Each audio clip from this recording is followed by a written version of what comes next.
आमच्या वृद्ध आईला शेवटच्या काळात कॅन्सर झाला होता, पण आम्ही तिघा मुलांनी तिच्यावर उपचार करण्याऐवजी तिला घराच्या अंगणात जिवंत पुरून टाकलं आणि स्वतः मात्र शहरात कामासाठी निघून गेलो. आम्ही तिघांनी भरपूर पैसे कमावले, लग्नही केली, पण एक दिवस आमचा सारा व्यवसाय कोसळला आणि आम्ही ठरवलं की आता आईची जमीन विकून टाकूया. त्या हेतूने आम्ही गावाकडे गेलो, पण जेव्हा आम्ही तिथे पोहोचलो तेव्हा आम्हाला धक्काच बसला. तिथं जुनं मोडकळीस आलेलं घर नसून एक सुंदर बंगला उभा होता. दरवाजा उघडला आणि आम्ही अक्षरशः थक्कच झालो. मित्रांनो, ही कुठली तरी काल्पनिक गोष्ट नाही, तर एक सत्य घटना आहे. सुरुवातीला आम्हालाही यावर विश्वास बसला नाही, पण जेव्हा सत्यता उघड झाली तेव्हा आम्ही ठरवलं की ही घटना सगळ्यांपर्यंत पोहोचवायलाच हवी. कारण आज माणुसकी कुठपर्यंत पोहोचली आहे हे समजणं आवश्यक आहे. ही गोष्ट मला स्वतः एक आरोपी सांगून गेला होता. चला त्याच्याच तोंडून ऐकूया. आमच्यासारखे लालची कदाचित या जगात कोणीच नव्हते. आजही आम्ही आमच्या लालसेला शांत करण्यासाठी त्या घराकडे निघालो होतो. वाटेत आमच्यात चर्चा सुरू होती की घर आता खंडर झालं असेल. एखाद्या माणसाला थोडे पैसे देऊन जागेची देखभाल करायला सांगू. आता त्या जमिनीची किंमत तर आकाशाला भिडलेली आहे. आमच्यात घराची अवस्था कशी असेल यावरून वाद सुरू होता. पण जेव्हा आम्ही तिथे पोहोचलो तेव्हा आम्ही थक्क झालो. ते घर ओळखीचं वाटतच नव्हतं. आम्ही ज्या गावात शिरलो तिथे एक थडगं दिसलं. ते पाहून आम्हाला अजूनच धक्का बसला. पण जेव्हा त्या थडग्यावर लिहिलेलं वाचलं तेव्हा आमची अवस्था बिकट झाली. जणू काही श्वास घ्यायलाही त्रास व्हावा अशी. अचानक कोणीतरी खांद्यावर हात ठेवला आणि आमची उरलेली शुद्धही हरपली. कारण ज्याला आम्ही जिवंत पुरलं होतं तोच माणूस त्या थडग्याच्या बाहेर उभा होता. माझं नाव साहिल आहे. माझे 2 मोठे भाऊ होते. मी सगळ्यात लहान आणि सगळ्यात बिघडलेला, पण आईचा लाडका होतो. मी 12 वर्षांचा असताना वडिलांचं निधन झालं. त्यांनी आमच्यासाठी एक मोठी विमा पॉलिसी करून ठेवली होती. त्या पॉलिसीची रक्कम आम्हालाच मिळणार होती. वडिलांच्या मृत्यूची बातमी आमच्या आयुष्यात काळोखासारखी पसरली. काही दिवस रडारड केल्यानंतर जेव्हा विमा कंपनीकडून चेक आला तेव्हा घरातलं वातावरण पूर्णपणे बदलून गेलं. आईने तो चेक हातात धरून खूप वेळ पाहिला आणि तिच्या डोळ्यातून अश्रू वाहू लागले. आई म्हणाली, तुमचे वडील जाता जाता सुद्धा तुमच्यासाठी खूप काही ठेवून गेलेत. हे घर तुमच्यासाठीच आहे आणि हे पैसे तुमचं आयुष्य घडवण्यासाठी. तिच्या डोळ्यात कृतज्ञतेचं पाणी होतं, आवाजात श्रद्धा होती. पण आम्हाला त्या भावनेची किंमत तेव्हा कळाली नाही, कारण कदाचित कृतज्ञता ही भावना आमच्यातच नव्हती. मोठ्या भावाने आईचं बोलणं ऐकून खूप उद्धटपणे उत्तर दिलं, जर वडिलांनी काही केलंच असेल तर त्यात काय विशेष आहे? प्रत्येक बाप आपल्या मुलांसाठी काही ना काही करून जातोच. यात काय मोठेपणा? आईचा चेहरा एका क्षणासाठी फाकला, जणू कोणीतरी तिच्या हृदयावर घाव घातला. पण तिनं काहीही बोललं नाही. फक्त नजर खाली केली आणि जो चेक थोड्या वेळापूर्वी ती प्रेमाने पाहत होती तो उशीखाली ठेवून दिला. त्या दिवसानंतर आई शांत झाली. आम्ही तिघं आपापल्या कामात गुंतून गेलो. कोणी मोठं नोकरी करणारं नव्हतं. थोडा थोडा व्यवसाय करून गुजराण करणार होतो. ते घर जे वडिलांनी आमच्या नावावर केले होते ते आम्हाला कधीच आवडले नाही. गाव इतकं मागासलेलं आणि जुनाट होतं की तिथे जायचं म्हणजे जणू काळाच्या अंधाऱ्या विहिरीत उतरल्यासारखं वाटायचं. आमच्या डोळ्यात शहराची मोठी स्वप्ने होती, पण सत्य हेच होतं की आम्ही अशा एका जागेचे मालक होतो जिथल्या जमिनीच्या किमतीत मागच्या 10 वर्षात 1 इंचही वाढ झालेली नव्हती. तिथं ना शाळा होती, ना दवाखाना, ना वीज, ना पक्क्या रस्त्यांची व्यवस्था. फक्त मोडकळीस आलेल्या भिंती होत्या. त्या भिंतींमध्ये आमचं आयुष्य अडकलेलं होतं. वडिलांनी जे घर आमच्या नावावर केलं होतं त्यात आम्हाला काहीही उपकार वाटत नव्हते. फक्त गरिबीचा वास येत होता. ते घर विकूनही फारसा फायदा होणार नव्हता आणि दुरुस्ती न करता कोणी घ्यायलाही तयार नव्हतं. अशा परिस्थितीत आम्ही तिघं भाऊ वारंवार विचार करायचो, जर आई नसती तर आम्ही कधीच हे घर सोडून गेलो नसतो. शहरात जाऊन एखाद्या भाड्याचा फ्लॅट घेतला असता, मेहनत केली असती, रोजच कमावलं असतं आणि कदाचित आयुष्य थोडं चांगलं झालं असतं. पण अडचण अशी होती की आईला एकटं सोडायचा विचार कोणालाही आवडत नव्हता. ती आजारी होती, पण इतकी नाही की अंथरुणाला खिळून राहावी. ती अजूनही घरातलं प्रत्येक काम व्यवस्थित करत होती. नेहमीच स्वयंपाकघरात काही ना काही करत राहायची. कधीकधी ती जुनी पेटी उघडून वडिलांच्या आठवणींनी डोळ्यात अश्रू आणायची. अशाच एका दिवशी तिची तब्येत खूपच बिघडली. शरीर इतकं अशक्त झालं की तिला आधाराशिवाय चालताही येत नव्हतं. श्वास घेता घेता ती धाप लागून थांबायची. आम्हाला वाटलं साधा आजार असेल, ताप किंवा अशक्तपणा. एखादी सामान्य औषधं दिली की ती बरी होईल. पण 2 दिवस गेले तरी सुधारणा झाली नाही. उलट परिस्थिती वाईट होत गेली. मग धाकट्या भावाने सुचवलं की आईची संपूर्ण तपासणी करून घ्या. आम्ही तिला शहरातल्या रुग्णालयात घेऊन गेलो. डॉक्टरांनी पूर्ण तपासणी केल्यानंतर आम्हाला वेगळ्या खोलीत बोलावलं आणि जे काही सांगितलं ते ऐकून आमच्या पायाखालची जमीनच सरकली. आईला कॅन्सर झाला होता आणि तोही अशा अवस्थेत जिथे उपचार महागडे होते आणि वेळ खूप कमी. डॉक्टरांनी सांगितले की जर उपचार सुरू केले नाही तर कदाचित आई 6 महिनेही जगू शकणार नाही आणि जर पूर्ण उपचार करायचे असतील तर किमान 20 लाख रुपये लागतील. आम्ही तिघं एकमेकांचं तोंड पाहू लागलो. जसे इतक्या मोठ्या रकमेचं स्वप्नही आम्ही कधी पाहिलं नव्हतं. आमच्या मनात प्रश्न आला की 20 लाख रुपये त्या स्त्रीवर खर्च करणे योग्य आहे का, जिला तिचं संपूर्ण आयुष्य जगून झालं आहे. आमच्यापैकी कोणाकडेही इतकी रक्कम नव्हती. वडिलांच्या विम्याचे जे पैसे मिळाले होते तेही साधारण 30 लाख होते आणि त्यातील काही रक्कम आईच्या औषधांवर आणि सुरुवातीच्या तपासण्यांवर खर्च झाली होती. फक्त प्राथमिक औषधं आणि चाचण्यांवरच 30,000 रुपये खर्च झाले होते. ही परिस्थिती पाहून आम्ही स्तब्ध झालो. ही तर फक्त सुरुवात आहे. पुढे काय होणार? धाकट्या भावाने म्हणाले, आपण तिघं मिळून एखादा मोठा निर्णय घेतला तर कदाचित काही होऊ शकेल. पण मोठ्या भावाचं मत वेगळंच होतं. तो म्हणाला, यश मिळवायचं असेल तर मोठं बलिदान द्यावंच लागतं. पण कुणाचं बलिदान? खरं तर मोठ्या भावाच्या मनात शहर आधीच वसलेलं होतं. तिथं त्याला एक मुलगी आवडी लागली होती आणि त्याच्या स्वप्नांमध्ये एक नवीन घर आणि नवी दुनिया होती. त्याच्या कल्पनेत आता आई एक अडथळा वाटू लागली होती. तीच आई जिनं त्याच्या लहानपणी त्याचा हात धरला होता, ती आता त्याला ओझं वाटू लागली होती. असं ओझं ज्याला उतरवल्याशिवाय तो पुढे जाऊ शकत नव्हता. तो वारंवार म्हणायचा, जर काही मिळवायचं असेल तर मन कठोर करावं लागतं. भावना बाजूला ठेवून बुद्धीने विचार करावा लागतो. नाहीतर हे जुनं मोडकळीस आलेलं घर आणि आजारी आई यांच्यासोबत आपलं संपूर्ण आयुष्य सडत राहील. सुरुवातीला त्याच्या अशा बोलण्याचं आम्हाला वाईट वाटायचं. कोणी सामान्य माणूस असं कसं बोलू शकतो?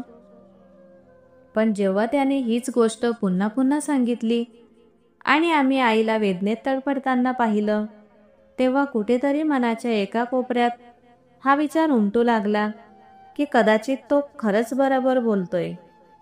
कदाचित आपण आईला यातून मुक्त करत आहोत. कदाचित आपली सुद्धा नवीन सुरुवात होईल. एका रात्री मोठ्या भावाने आम्हा तिघांनाही एकत्र बोलावलं आणि म्हणाला, आता हे सहन होत नाही. ना आईची अवस्था पाहवत आहे, ना आपली लाचारी. हे आयुष्य जणू एखाद्या अशा मृत्यूची वाट पाहणं आहे जो येतच नाही. त्याने पुढे सांगितलं, आपल्याला आईला एक शांत मृत्यू द्यायला हवा. कॅन्सरच्या शेवटच्या टप्प्यावर आहे ती. 3-4 महिन्यात यातना सहन करून मरून जाईलच, पण त्या काळात आपलं सगळं आयुष्य थांबून जाईल. व्यवसाय बंद होईल. शहरात जाण्याची स्वप्नही मोडेल.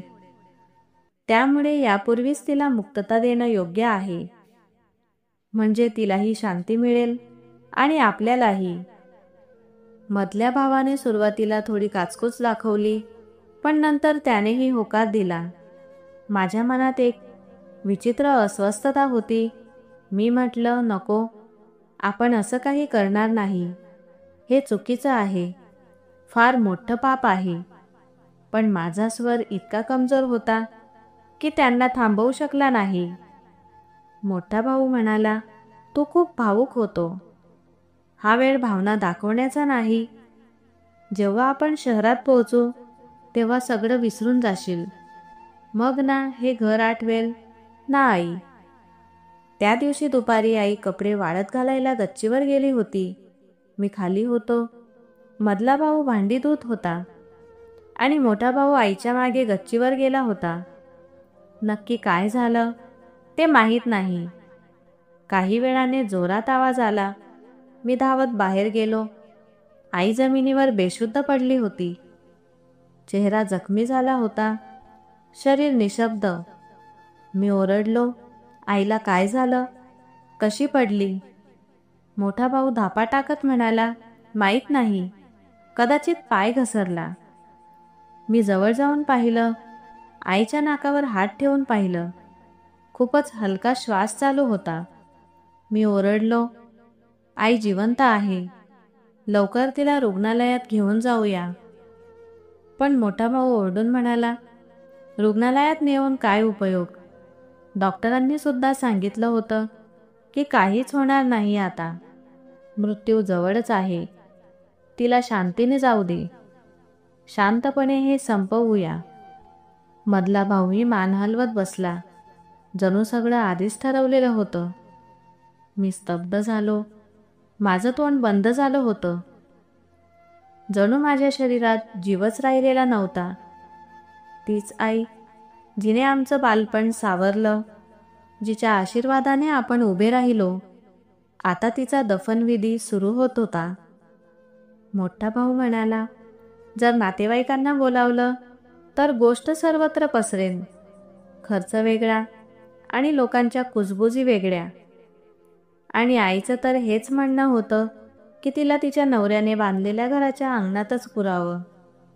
ती वारंवार म्हणायची, जेव्हा मी मरेन मला ह्याच अंगणात पुरा, जिथे मी माझ्या मुलांची वाट पाहत संपूर्ण आयुष्य घालवलं. आम्ही एकमेकांकडे पाहिले. मग अंगणात एक कोपरा निवडला आणि तिथे खड्डा खोदायला सुरुवात केली. प्रत्येक फावड्याच्या घावात मला जाणवत होतं, जणू आई अजूनही श्वास घेत आहे. जणू ती काही सांगू पाहते आहे. पण आम्ही ऐकलंच नाही. आम्ही तिच्या चेहऱ्यावर पांढरी चादर ठेवली आणि तिला त्या अरुंद कबरीत उतरवलं. मी पुन्हा म्हणालो, आई जिवंत आहे. बघा, तिचे ओठ हलत आहे. ती श्वास घेत आहे. पण माझ्या भावांनी मला झिडकारलं, हे तुझे भ्रम आहेत. तुझी भीती आहे.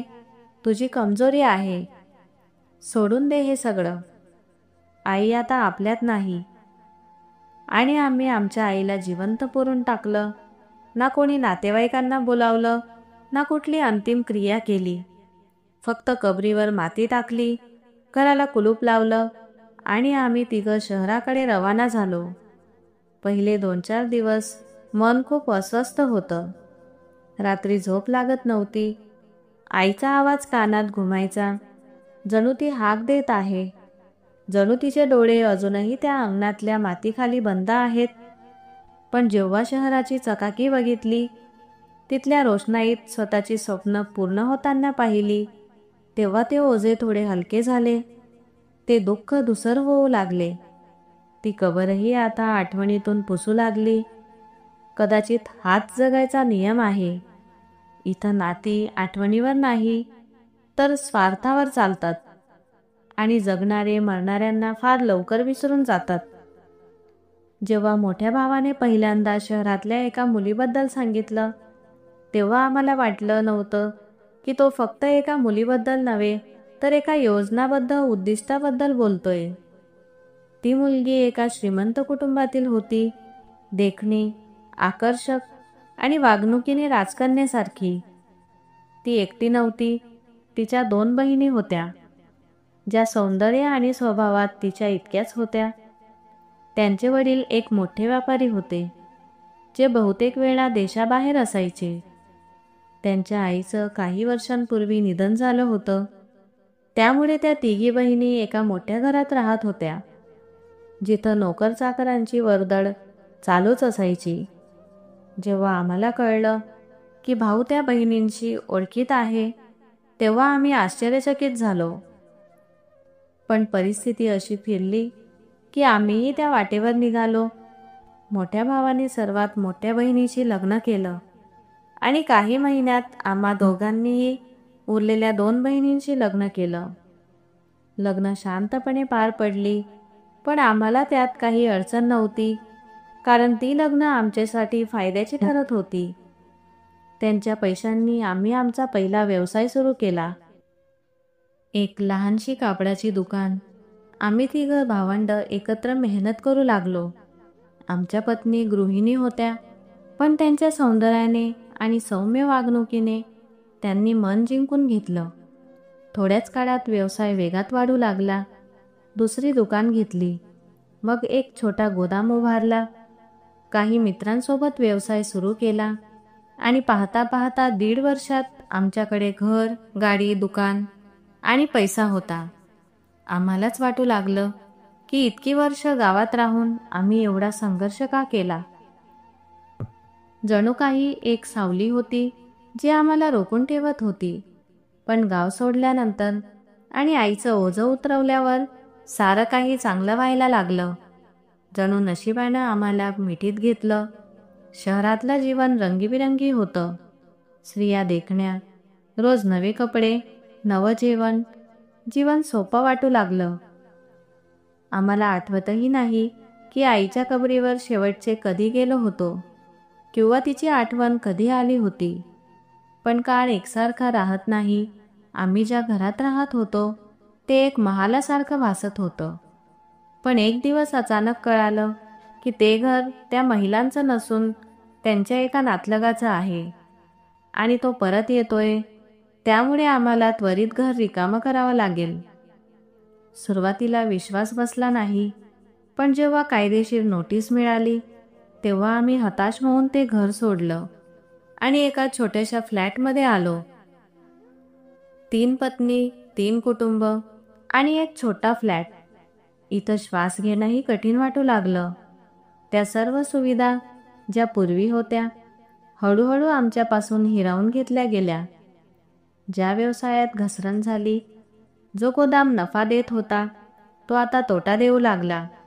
दुकानं ज्या पूर्वी वर्दळीने भरलेली असायची, आता ओस पडली होती.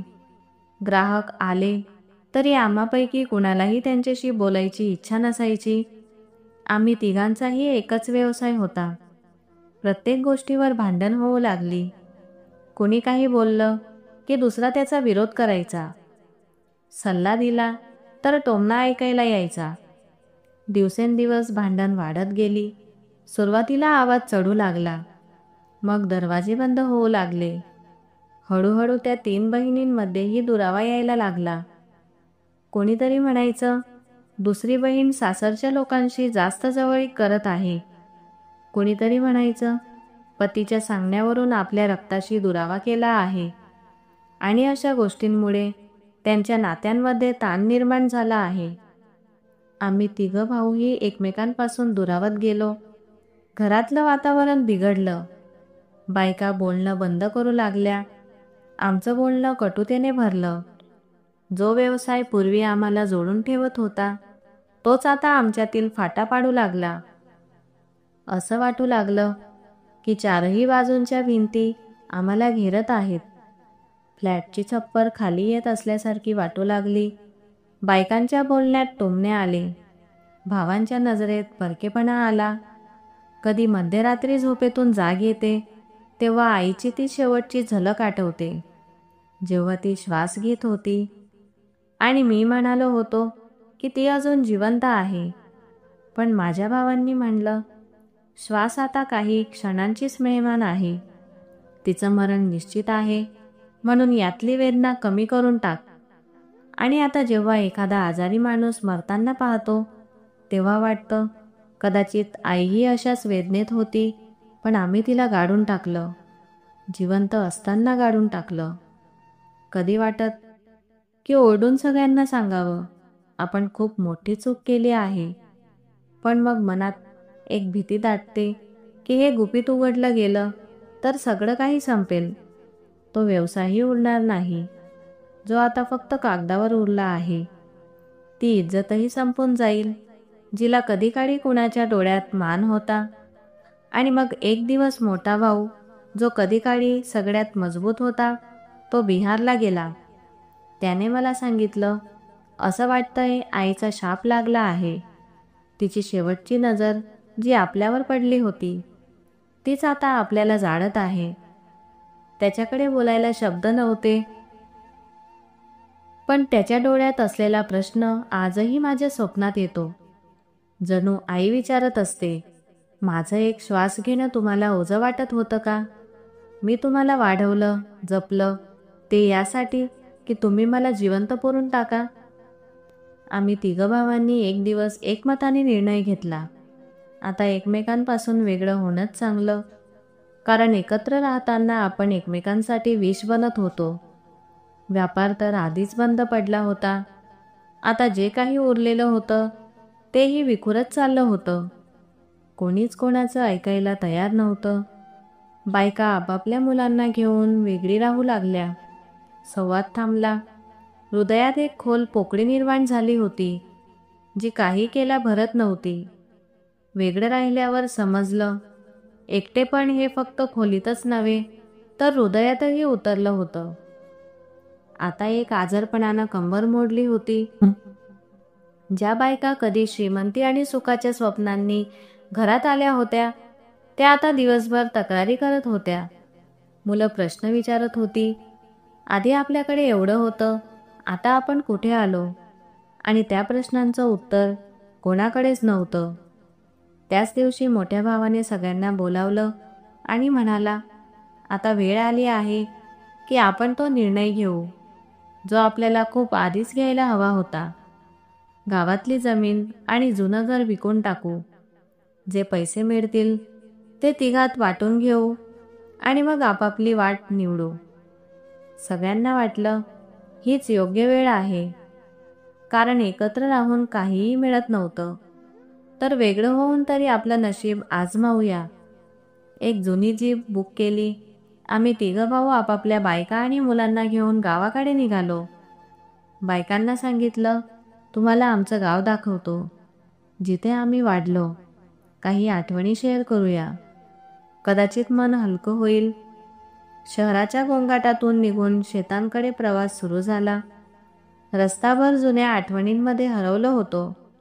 लहानपणीचे खेळ, भांडणं, ती झाडांची फांदी जिच्यावर बसलेले असताना आई हाक मारली तरी उतरायचो नाही. त्या गल्ल्या जिथे खेळता खेळता संध्याकाळ व्हायची. एका भावाने विचारले, घर खूप जुनं झालं असेल, मळलेलं असेल, स्वच्छता करावी लागेल. दुसऱ्यानं म्हणलं, इथे तर हॉटेलसुद्धा नाही, रात्री कुठे झोपायचं? मोठ्या भावाने उत्तर दिलं, काळजी करू नका, आधी पोहोचू तरी, काहीतरी मार्ग निघेल. जसे गावाजवळ पोहोचलो, सगळ्यांच्या नजरा खिडकीतून बाहेर. सगळ्यांच्या डोळ्यात आठवणी वाटत होत्या, पण गल्लीत वळताच चेहऱ्यावर गोंधळ दिसू लागला. क्षणभर वाटलं चुकीच्या जागी आलो आहोत, कारण तिथे काहीच नव्हतं जे आमच्या आठवणीत होतं. आता तिथं उभी होती एक उंच 3 मजली इमारत. जणू कोणीतरी जमिनीत कब्जा करून तिथे महालच उभारला होता. जर त्या दरवाजा शेजारी तो जुना पिंपळाचं झाड नसतं तर कदाचित आम्ही ओळखलंच नसतं की ही तीच जागा आहे जिथे आम्ही राहायचो. मन धडधडू लागलं.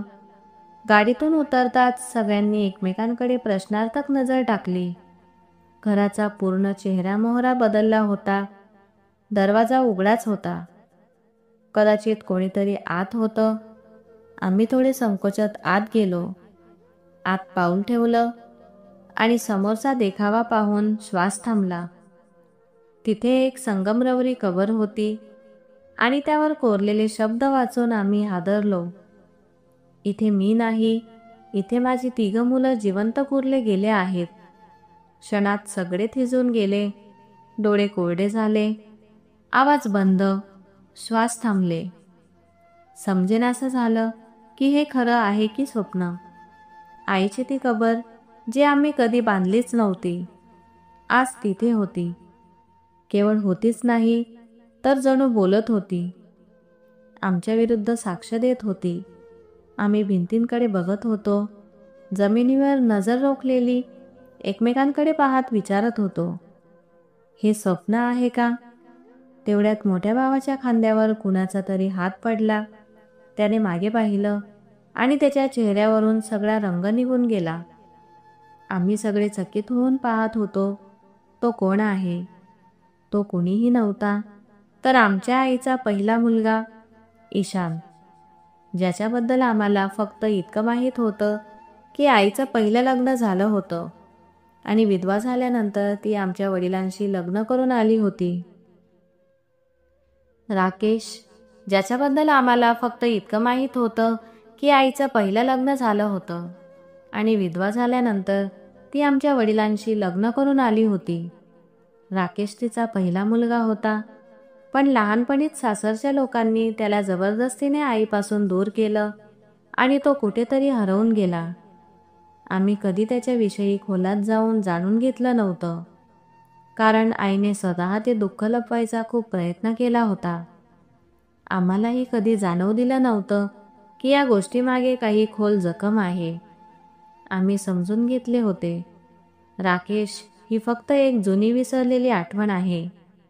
पण आज ती अपूर्ण कहाणी सत्य बनून आमच्या समोर उभी होती.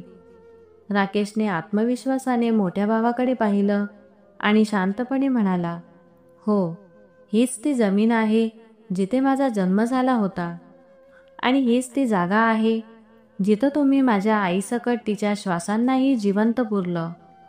तुमचं पाप फक्त जमिनीवर कब्जा करणं नव्हतं, तर एका माऊलीच्या जीवावर अन्याय करणंही होतं. पण निसर्गाने तुमच्या या क्रौर्याचं उत्तर माझ्या हातून देण्याचं ठरवलं होतं.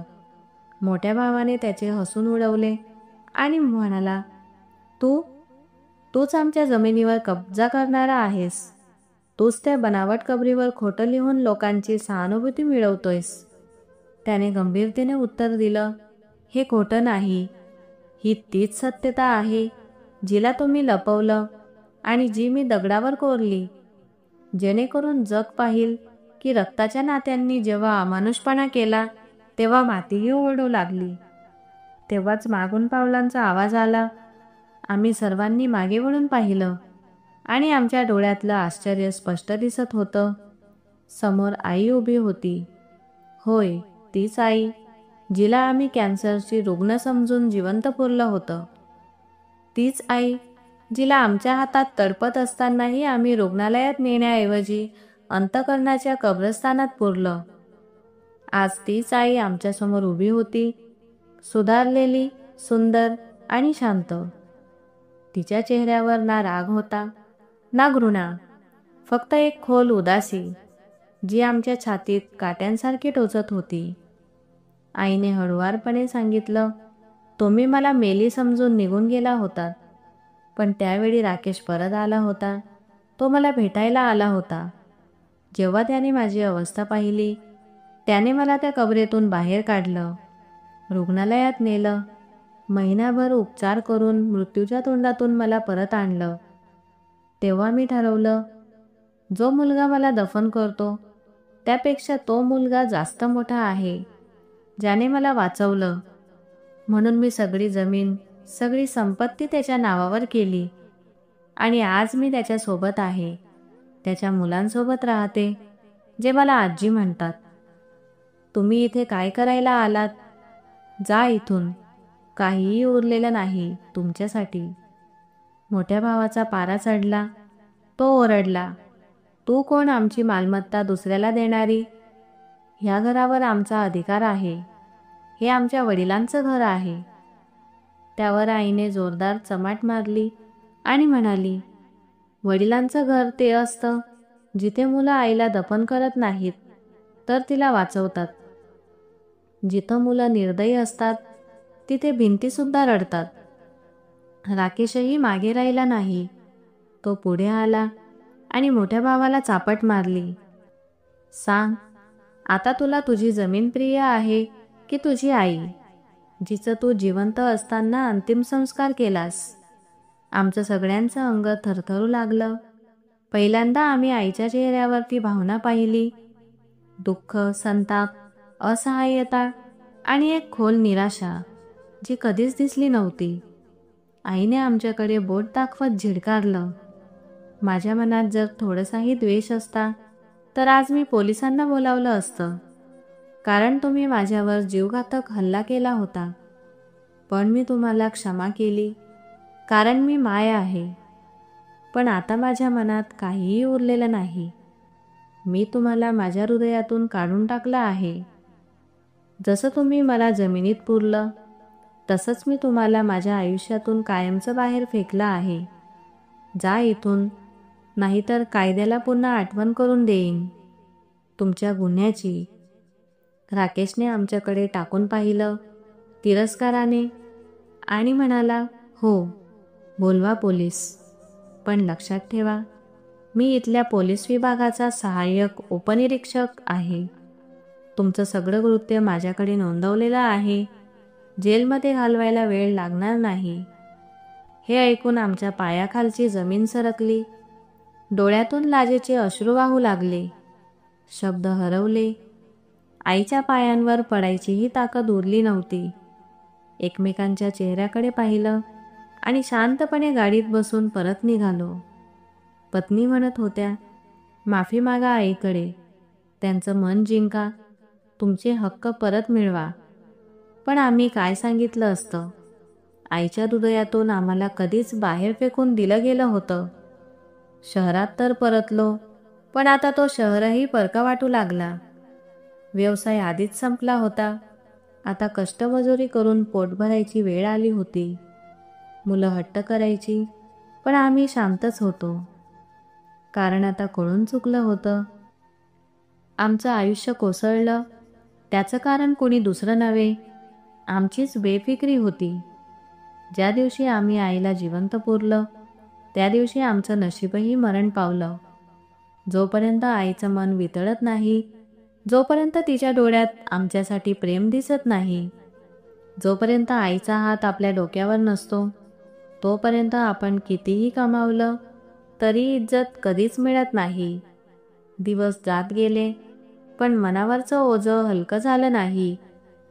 कधी कधी मनातून वाटायचं, आईच्या पायावर लोळावे, माफी मागावी. पण लगेच भीती वाटायची, कुठं आई पुन्हा झिडकारेल का?